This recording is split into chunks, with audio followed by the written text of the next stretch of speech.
Thank you very much. Thank you. I love the idea that you can feel Yeats behind me somewhere a long ways back, but you know what I mean. He was a hero of mine. I still memorize all his poems. I know tons of them. And the idea that someone could write in English in that wild way, this showed he wasn't an American, but he was an Irishman, which is pretty close.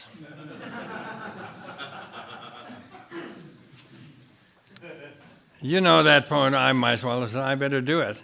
That old poem that he did, I will arise and go now, and go to Innisfree. He was standing in a small street in London, and he heard a little bit of water tickling out of a little fountain, and it reminded him of the lake of Innisfree. And he wrote this poem. Now listen to the vowels. It's the best vowel poem in English.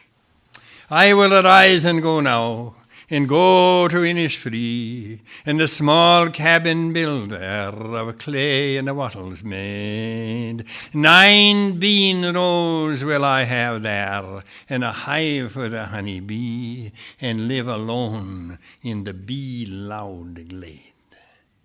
Go ahead and try to do that sometime. And live alone in the bee loud glade. And I shall have some peace there, for peace comes dropping slow, dropping from the vales of the morning to where the cricket sings, where midnight's all a glimmer and noon a purple glow, and evening full of the linnet's wings. And evening full of the linnet's wings. I will arise and go now, for always night and day I hear lake water lapping with low sounds by the shore. When I stand on the roadway or on the pavement's grey, I hear it in the deep heart's core. Whoa.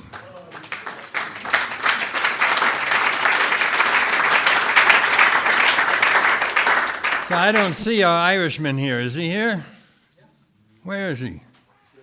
You weren't making faces when I was trying to imitate Yeats. It sucked. I'm Irish. My name's Patrick. It was bad. I don't know. You always meet people like that. Swedish thing is all. Well, what do you want me to do? You want me not to do it? No. I don't listen to him. He's a good friend. I like him. But what can you do? I mean, perfection is what we don't have. All right, this is the last time I read you that damn poem. Go and read Yeats out of a book. What do I care?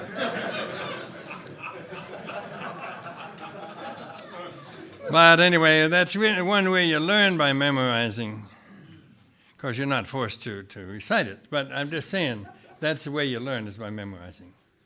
And the old Irish would do that, you know. We were telling a story the other day in the poetry class that some of the old Irish people would be taught to write, and I think it was a woman often who would grab them, put them in a little cave or a little hole in the wall, and put them there at 6 o'clock in the morning and leave them there all day. And they were to recite one of the epics that she had brought to them.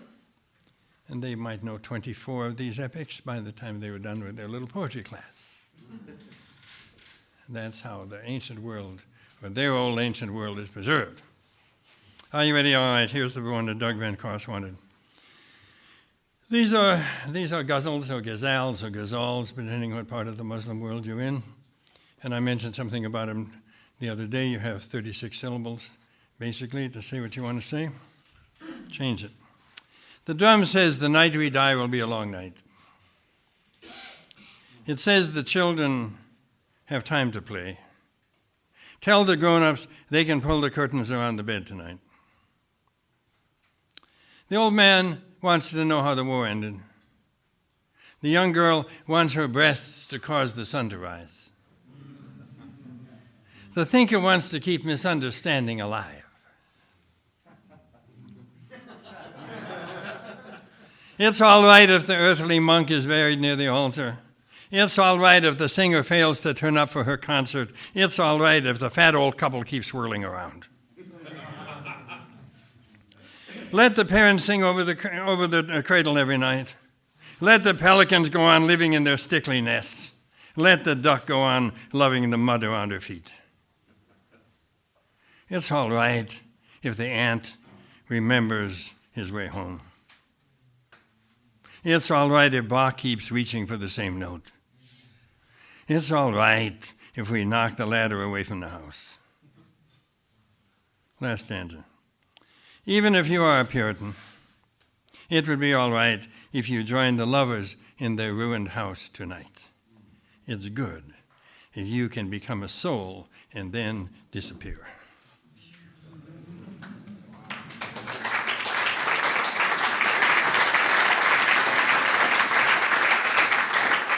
So if you want any of these things twice, let me know, or stanzas twice. You want the whole thing again? The drum says that the night we die will be a long night. You know, in poetry, you're always in joy, but you're reaching down a little bit. Is that right? You're reaching down a little bit. Down towards sadness, down towards darkness, down towards death. The drum says that the night we die will be a long night. It says the children have time to play. Tell the grown-ups they can pull the curtains around the bed tonight. The old man wants to know how the war ended. The young girl wants her breasts to cause the sun to rise. The thinker wants to keep misunderstanding alive. This is Jim Hillman. The thinker wants to keep misunderstanding alive. And he misunderstands everything.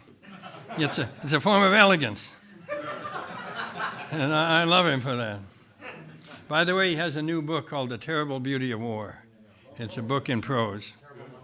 The Terrible Love of War? Mm-hmm. It's all right if the earthly monk is buried near the altar. I was reading in places they think syphilis came into England through the ports. And in places like Bristol, for example, was some of the first syphilis. And one of the things the monks had a lot of it. And one of the things they were surprised is the bones with the most syphilis in them were buried nearest the altar. Huh? I thought, well, why not?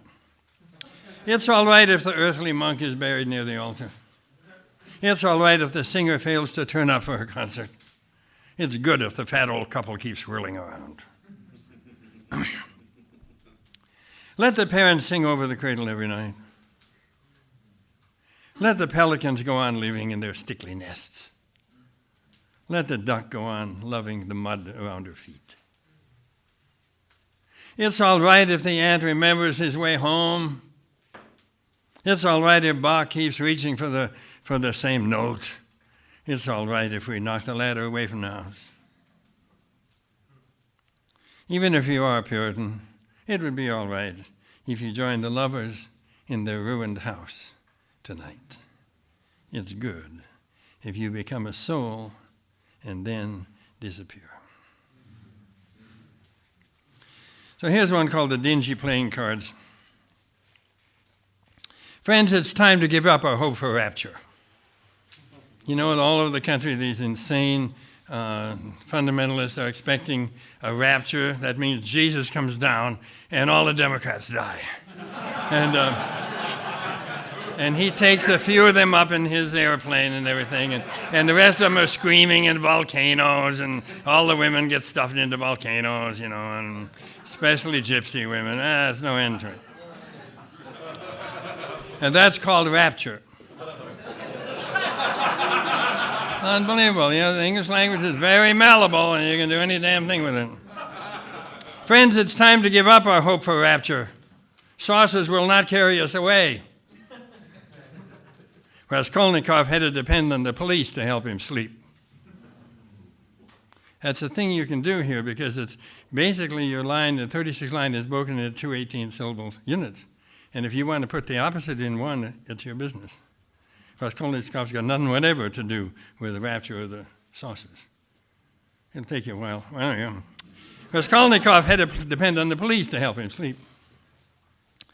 Our soul loves the dingy cards that have been dealt to the ne'er-do-wells. Our soul loves the dingy cards that have been dealt to the ne'er-do-wells. The old men put the old queens down with their smoke-stained fingers. That's got nothing to do with the rapture either, because it's past 36 syllables. You've got to change the subject. Now we're in old men playing cards. Our soul loves the dingy cards that have been dealt to the ne'er-do-wells. The old men put the old queens down with their smoke-stained fingers. In the Cirque du Soleil, I came to Minneapolis. I took my kids. Cost me $80, but I got one stanza out of it. In the Cirque du Soleil, when the acrobats sweep out over the crowd, you know that thing? A woman turned to me and she said, you know, there are 13-year-olds being born now that know more than any kids have ever known. It got bound in my mind with this thing going back. So I put it down, and that's what they say. There are kids being born you wouldn't believe.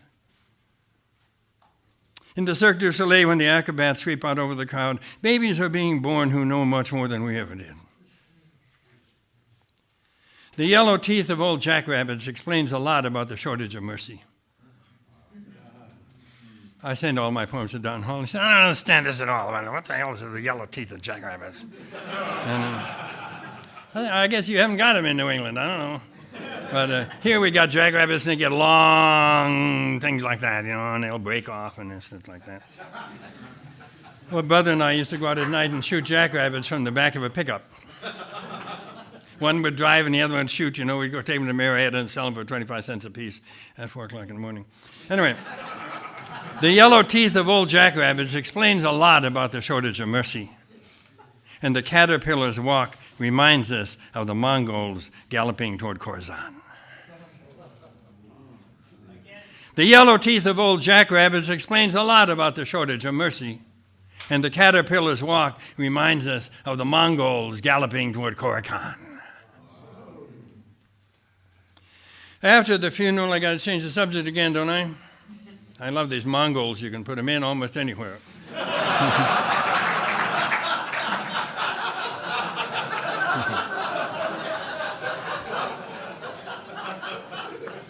After the funeral, once they are safe, the dead begin to miss losing at cards. After the funeral, once they are safe, the dead begin to miss losing at cards. We know that Cain and Abel want to meet each other again on the plowed field. We know that Cain and Abel want to meet each other again on the plowed field. Last stanza. In this tradition I mentioned, you can mention your name, and they'll use a name like Umi or Hafez. But we don't have those, so I just use Robert. Robert, there's not a single humiliation we could have done without. Robert, there's not a single humiliation we could have done without. We are still perched on a pole. What will happen to us depends a lot on the wind. Mm. Oh.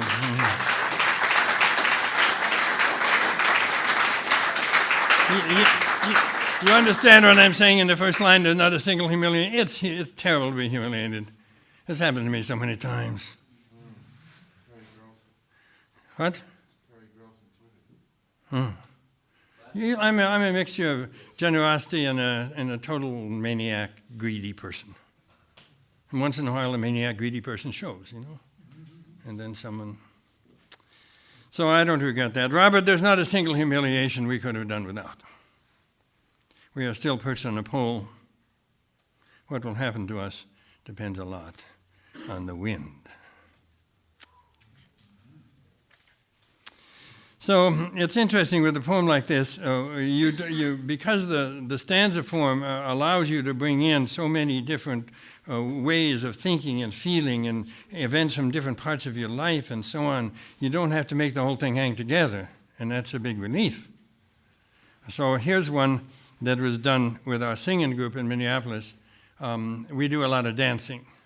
We don't do it less and less because we tend to fall down, but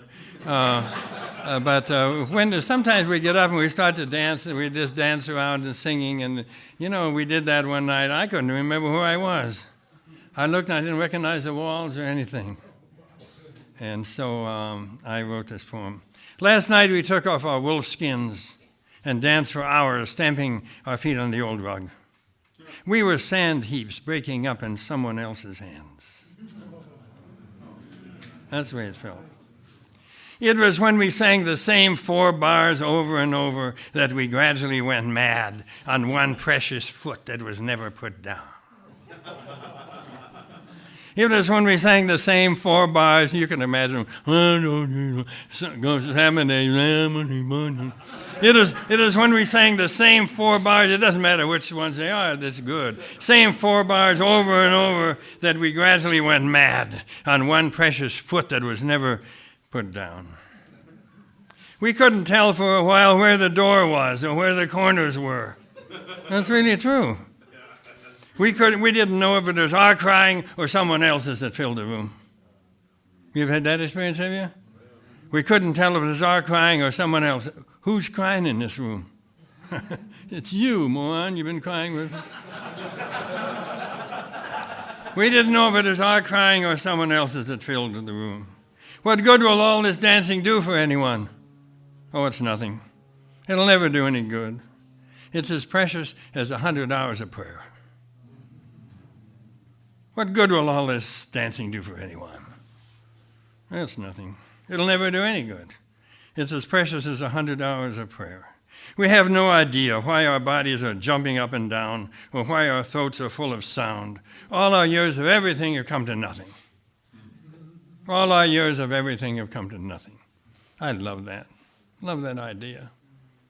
Everything we've done in our whole lives come to nothing in the end. Just some guy in a room reading poems.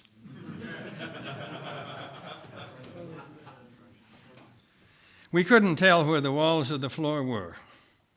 We lost all our coolness as we danced in the heat. All our years of everything have come to this.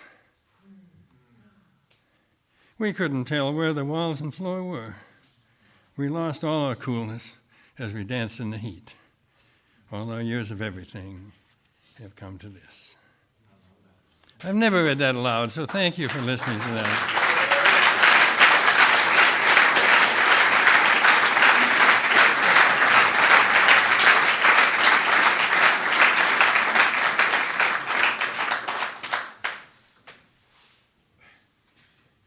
I'll read a little poem here.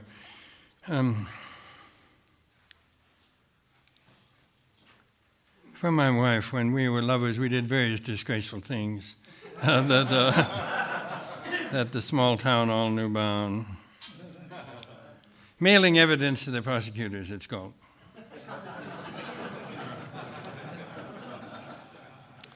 Every leaf in the storm points in the same direction. See, it's so strange. In poetry, you could also say every leaf in the storm points in a different direction. It would sound true, too. I chose same. Every leaf in the storm points in the same direction. The story of an affair is the story of our life. The lover's body always tilts toward earth. Lovers sometimes hide things under their pillows. During our first year, we saved maps of Bali, the Boundary Waters, and the Maltese lowlands. Lovers always hide things under their pillows. During our first year, we saved maps of Bali, the Boundary Waters, and the Maltese lowlands. We didn't know enough to move into a house. We slept out in the barley fields night after night, watching the stars go over the edge of the world. We slept out in the barley fields night after night, watching the stars go over the edge of the world. We know that lovers travel to distant countries sometimes before they meet. We have agreed we knew each other 100 years ago. We have agreed. We knew each other 100 years ago. When we had mailed evidence to the prosecutors 3 times, they understood that we were destined for prison. When judges saw us coming, they clapped.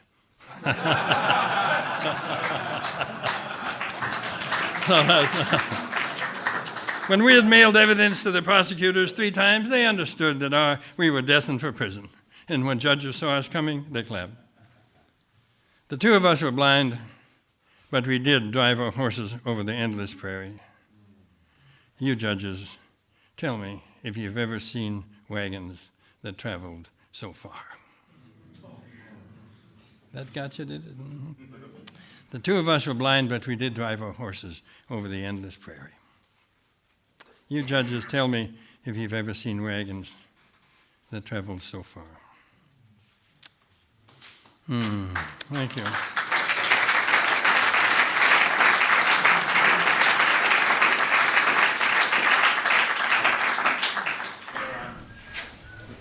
These are two brothers, and I was very touched by the sweetness between them. And I asked them, how did this happen? My brother and I aren't exactly singing together. And see, you were the older, weren't you? I was He the older. Younger. Still And is. so I think one of them said that when he was in high school, he would take his younger brother along with him when he went out on little excursions and events. And that doesn't happen very often. When the older brother takes the younger brother with him, they usually stick it to the younger brother, you know? Go with your creepy friends. So I thought, well, He this stuck it must- to me. He What? stuck it to me too. He did, besides that, yeah. Anyway, it's a great honor for us to have these two sweeties here. Back again.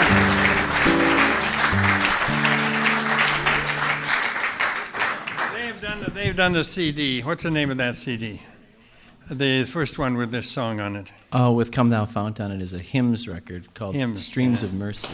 And we have grandchildren in Minneapolis, and we're with them when they're very small. The only CD they know in the whole world is that one. It's a good one to know. And so it has, this is a great a poem and song from the 18th century. And it's better than any poem in the 18th century. This is an English one. Thank you, Robert. Thank you, Robert. So I brought you along, Paul, so that I could have more percentage of the time. I could stick it to you all the time then. well, So we are going to play that old hymn. And just after this one song, we got to slip in. This is a trite and reasonably stupid song that we love playing these days. a Scotsman dressed all in his kilt left the bar one evening fair. And you could tell by the way he walked he'd had more than his share. He staggered out until he could no longer keep his feet. Then he stumbled down onto the grass to sleep beside the street. Ring ding diddle diddle ideo, ring di diddly io. He stumbled down onto the grass to sleep beside the street. Well, about that time, two young and lovely ladies happened by. Said one unto the other with a twinkling in her eye, See yon sleeping Scotsman, so strong and handsome built. well, I wonder if it's true that he wears nothing neath his kilt. Ring ding diddle diddle ideo, ring di diddly io. I wonder if it's true that he wears nothing neath his kilt. Well, they crept up to that sleeping Scotsman, quiet as could be. And they lifted up his kilt about an inch so they could see. Lo and behold, for them to view beneath that Scottish skirt Was nothing more than God had blessed him with upon his birth. ring ding diddle diddle ideo, ring di diddly io. Was nothing more than God had blessed him with upon his birth. What we all hoped for. They marveled for a moment. Then they said, we must be gone. But let's leave for him a souvenir before we travel on. As a gift they left a blue silk ribbon tied up in a bow. Around the bonny star the Scotsman's kilt did lift and show. Ring ding diddle diddle ideo, ring di diddly io. Around the bonny star the Scotsman's kilt did lift and show.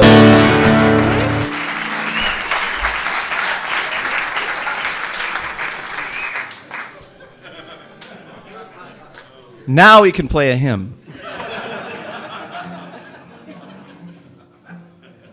The greatest thing, maybe the greatest Freudian slip that I've heard. We were talking about what songs we might play with our dad, who's over here. And he's, we talked, should we play a hymn? Or should we play that Scotsman song?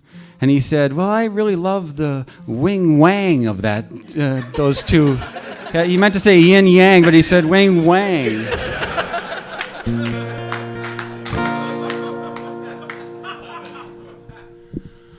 1753, this song, sung to ask the divine here, that fount of every blessing. All right, let's do it.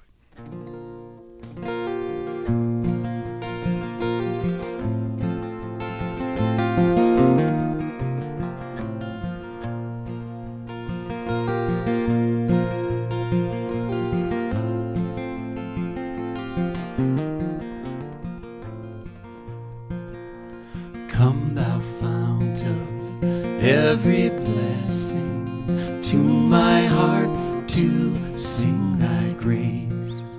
Streams of mercy never ceasing, call for songs of loudest praise.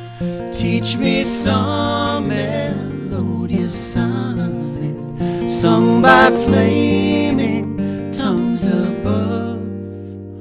Praise the mountain fixed upon it, mount of thy redeeming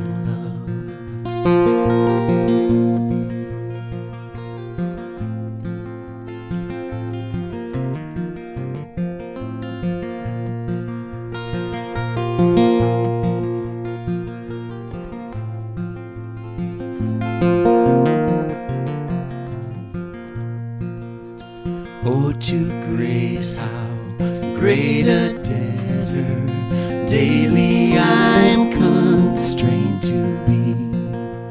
Let thy goodness, like a fetter, bind my wandering heart to thee. Prone to wander, Lord, I feel it, prone to leave the God I love. Here's my heart, oh, take and seal it for thy courts above.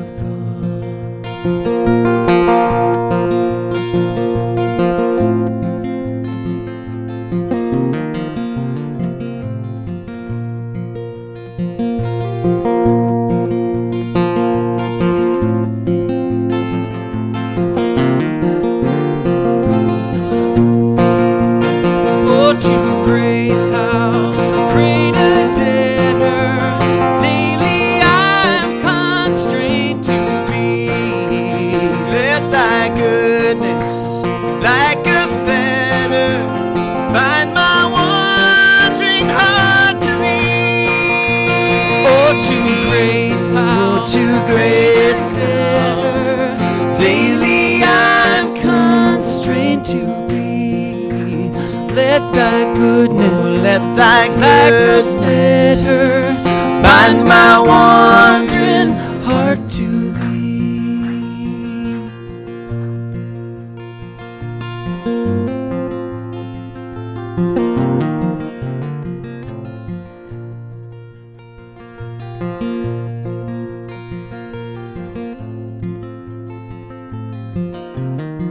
Sing if you know it. Come thou fount of every blessing, tune my heart to sing thy grace. Streams of mercy never ceasing, call for songs of loudest praise. Teach me some melodious sonnet, sung by flaming tongues above. Praise the mountain fixed upon it, mount of thy redeeming love. Here's my heart, oh, take and seal it,